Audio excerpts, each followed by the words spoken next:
বাফুফের সভাপতি তাবিথ আউয়ালের নেতৃত্বে জাতীয় দল ম্যানেজমেন্ট কমিটির বৈঠক বসেছিল রমজানের তপ্ত দুপুরে ফুটবল ফেডারেশন ভবনে। যেহেতু এই কমিটির দায়িত্বই জাতীয় দলের সব ভালো মন্দ সুযোগ সুবিধা দেখাশোনা করা, তাই কোচ হাভিয়ের কাবরেরার ভবিষ্যৎ নিয়ে আলোচনা হবে বলেই ধারণা করা হয়েছিল, কিন্তু ঘটেনি এমন কিছু। কাবরেরার নিয়ে কোনো কথা হয় নাই এবং কাবরেরাকে নিয়ে আমরা কি করব না করব, আমরা সিঙ্গাপুরের ম্যাচের আগে এ ব্যাপারে কোনো সিদ্ধান্তই আমরা নেই এবং নিবও না।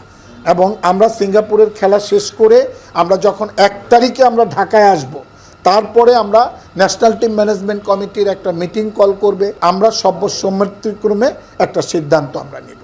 সিঙ্গাপুর ম্যাচের আগে কোচকে নিয়ে কোনো আলোচনায় গিয়ে কাবরেরার মনোযোগে বিঘ্ন ঘটাতে চায় না ফেডারেশন। শুধু তাই নয়, এই ম্যাচের প্রস্তুতিতেও বাফুফে রাখতে চায় না কোনো ফাঁকফোকর। ভিয়েতনামে আয়োজন করা হচ্ছে প্রস্তুতি ম্যাচ, সেখানে খেলেই দল যাবে সিঙ্গাপুরে।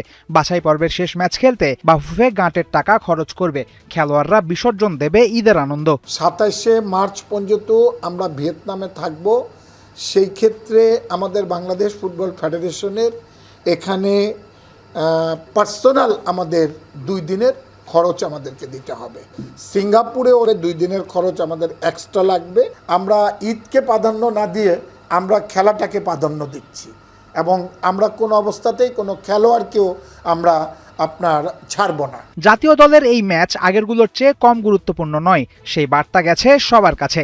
তাই আসছেন প্রবাসী ফুটবলারদের সবাই। 16 মার্চ থেকে শুরু হবে ক্যাম্প। এই তারিখ ধরেই ঢাকা আসবেন জায়ান, ফাহমিদুল, সমিত সোমরা। তবে যেহেতু 2টি ম্যাচই অ্যাওয়ে ভেন্যুতে, তাই এবার ঢাকায় পা রাখবেন না হামজা চৌধুরী। ইংল্যান্ড থেকে সরাসরি যাবেন ভিয়েতনামে। বাংলাদেশের জার্সিতে প্রত্যেক ম্যাচেই দেখা যাবে তাকে। এই মুহূর্তে ছুটিতে থাকা হাভিয়ের কাবরেরা দেশে আসবেন ক্যাম্প শুরু হওয়ার আগেই। 13 অথবা 14 মার্চের মধ্যে ঘোষণা করা হবে 30 সদস্যের স্কোয়াড। 4 দিনের ক্যাম্পের পর 23 জন খেলোয়াড় নিয়ে দল যাবে ভিয়েতনামে।